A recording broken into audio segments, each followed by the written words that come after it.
early hours of January the 17th, 1991, hundreds of coalition aircraft took to the skies and headed for their targets. Operation Desert Storm had begun. British RAF pilots in low-flying Tornado aircraft carried bombs designed to crater Iraqi runways. The Americans' first target was Iraq's capital. From the rooftops of Baghdad, 3,000 anti-aircraft guns fired into the night.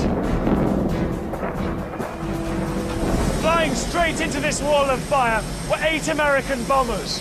They were so sophisticated that the Saudis had nicknamed them Ghosts.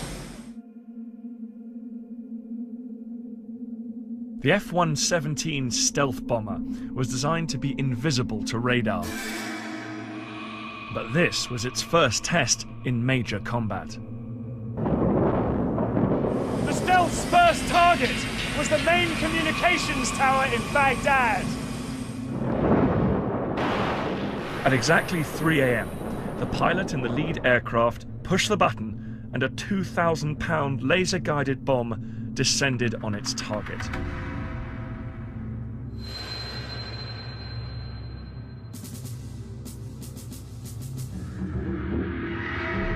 Across the city, the ground shook as 14 more bombs from other stealths hit their targets.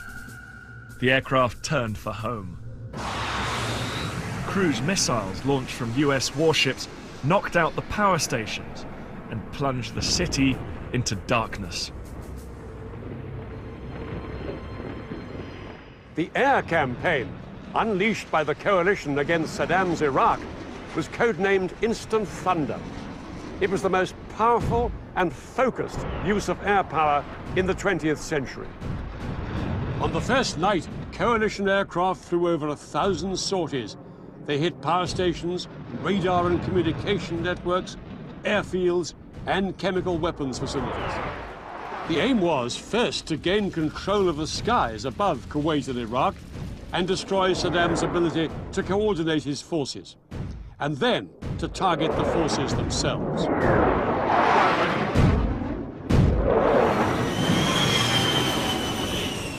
Guided in by laser, a bomb launch from planes like these could explode within 3 meters of its target, even from a range of 7 miles.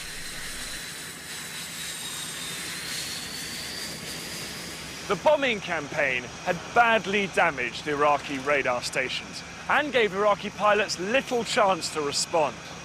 Rather than fly blind against the most sophisticated air force the world had ever seen, most of them opted to leave their aircraft inside hardened hangars and try and sit it out. Throughout that night and into the following day, American and coalition aircraft continued to attack Iraqi targets, including Saddam Hussein's palaces.